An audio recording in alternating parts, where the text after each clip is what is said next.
hasil penelitian. Nah, A-nya ini di antara saudara, discussion. A itu biasa kadang sering diterjemahkan sebagai N, jadi introduction, method, result, and discussion, atau juga introduction, method, result, abstract, discussion. Nah, ini kita lihat struktur imprat itu dari introduction, isi utamanya latar belakang, ya itu latar belakang yang berisi tentang latar belakang, pendahuluannya itu berisi latar belakang, state of the art-nya, riset gap-nya, tujuannya, ini ya, ini polanya di dalam introduction. Jadi pertanyaan yang dijawab, mengapa penelitian ini penting? Jadi itu yang menjadi fokusnya, mengapa penelitian ini penting, itu membangun dari, ya kalau pendahuluan itu dari umum, kepada kemudian sampai yang ke khusus, sampai fokusnya di situ, benar-benar menjelaskan kenapa penelitian ini penting untuk dilakukan. Itu kira-kira seperti itu. Gitu. Terus kemudian metodnya itu adalah desain penelitian, populasi sampel. Kalau populasi sampel biasanya dengar kata populasi sampel itu kuantitatif gitu ya. Itu. Terus kemudian instrumennya, prosedur analisisnya. Nah, ini menjawab apa? Bagaimana penelitian ini dilakukan. Kalau tadi mengapa penelitian ini penting? Terus kemudian setelah itu bagaimana penelitian ini dilakukan? Dengan model, dengan metode yang seperti apa? Yang berikutnya result itu adalah temuan utama atau hasil daripada penelitian. Ya, bisa berupa tabel, bisa berupa grafik, bahkan bisa berupa data mentah. Tetapi di dalam result hasil itu ya yang kita masukkan itu nanti adalah data asli. Data asli itu artinya data hasil daripada penelitian. Jadi kita belum melakukan interpretasi hasil, baru mengupload hasil penelitian. Jadi ya apa yang ditemukan, temuannya apa. Terus kemudian kalau kita lihat itu E atau N, ya ini opsional, bisa abstrak. Kalau abstrak itu bisa ringkasan seluruh artikel. Jadi semua artikel dari pendahuluan sampai kesimpulan itu diringkas biasanya dalam satu paragraf. Ya, diringkas dalam satu paragraf dan itu kadang-kadang ada yang meminta 250 kata. Kadang ya 250 sampai 300. Kadang ada yang kurang dari 250. Nah, itu masing-masing jurnal itu memiliki aturan yang mungkin berbeda-beda. Tetapi rata-rata 250 kata. Itu diringkas dalam satu paragraf. Nah, kemudian discussion itu adalah interpretasi hasil, menginterpretasikan apa yang dihasilkan dalam penelitian. Terus ketika kita menginterpretasi hasil, kemudian menghubungkan dengan teori penelitian yang terdahulu, Terus kemudian apa kontribusi dari hasil atau temuan kita. Terus kemudian ya mungkin di situ ada keterbatasan, ya keterbatasan dalam penelitian itu kita bisa sampaikan di situ. Jadi artinya kalau tadi hasil itu bicara tentang apa yang ditemukan, kalau discussion itu adalah apa arti temuan itu. Jadi kita mulai mengartikan apa temuan itu. Gitu.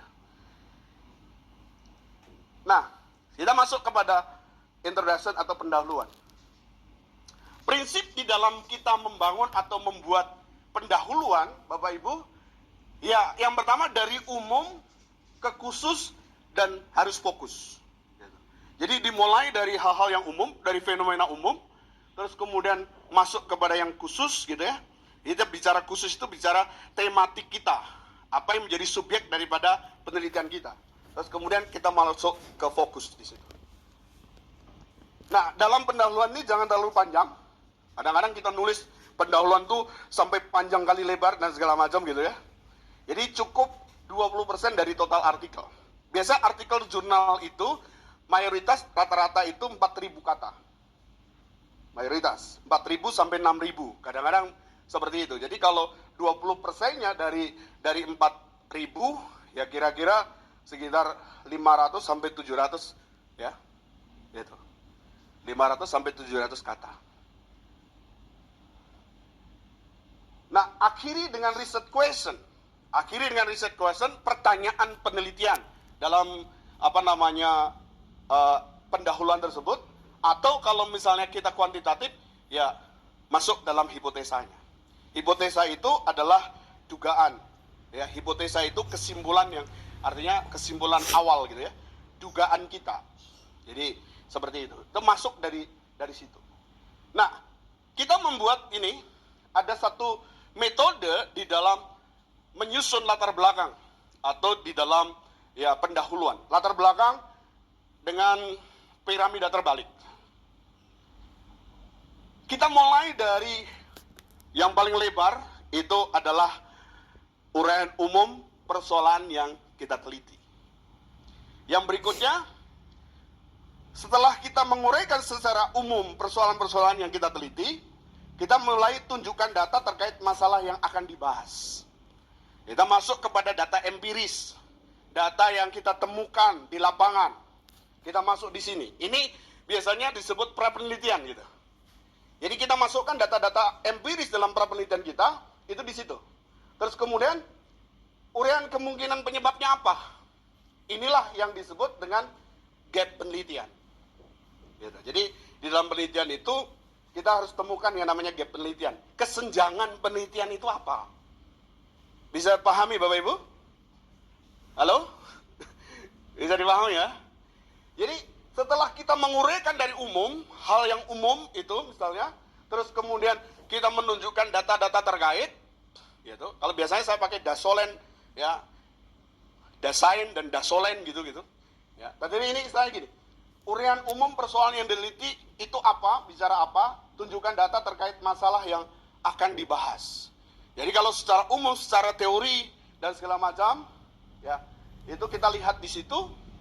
Nanti kita masuk ke sini, uraian apa yang akan terjadi jika kondisi tersebut dibiarkan. Terus kemudian kita masuk uraikan solusi dan pendekatan yang digunakan. Jadi ini gap penelitian atau research gap itu ada di situ. Di atasnya itu sebenarnya tunjukkan data terkait yang akan dibahas, itu biasanya literature review atau state of the art-nya itu ada di situ. Jadi kalau sesuai teori harusnya kan begini. Tapi fakta di lapangan ternyata begini gitu. Artinya kan yang terjadi di lapangan tidak sesuai dengan teorinya. Gitu kan? Nah, itulah yang dinamakan temuan atau istilahnya temuan dalam penelitian itu, dalam pra-penelitian. Itu adalah masalah, adanya masalah di situ. Nah, kemudian masalah itu ya kita uraikan dari peneliti-peneliti terdahulu, apa yang sudah dilakukan oleh mereka, sehingga kita punya yang namanya research gap. Jadi itulah yang menjadi novelty kita atau kebaruan kita. Nah, sehingga terus setelah kita uraikan apa yang terjadi jika kondisi tersebut dibiarkan, uraian solusi dan pendekatan yang digunakan, maka di situ kita akhiri dengan batasan yang diteliti. Nah, ini secara umum seperti ini ya, piramida terbalik. Nah, piramida penulisan pendahuluan artikel ilmiah dimulai dari yang pertama adalah bagian umum, itu latar belakang secara general, itu general background-nya. Jadi mulai dengan paparan isu yang besar, fenomena global, atau teori umum yang relevan dengan bidang penelitian. Yang berikut, gunakan data atau fakta atau laporan penelitian terdahulu untuk menunjukkan pentingnya topik atau tema dalam penelitian kita. Ya, contoh misalnya gini, pendidikan anak usia dini berperan penting dalam membentuk karakter generasi bangsa. Berbagai penelitian menunjukkan bahwa masa usia dini adalah periode emas perkembangan. Jadi kalau kita lihat kan ini kan sesuatu yang umum. Pendidikan anak usia dini berperan penting dalam membentuk karakter generasi bangsa. Ini kan pemahaman secara umum. Berbagai penelitian menunjukkan bahwa masa usia dini adalah periode emas perkembangan. Ya, kita bisa dapatkan referensi tentang hal ini dari berbagai sumber. Yang berikutnya, mulai fokus spesifiknya, state of the art-nya atau literature review secara ringkas, mengulas penelitian-penelitian sebelumnya yang relevan.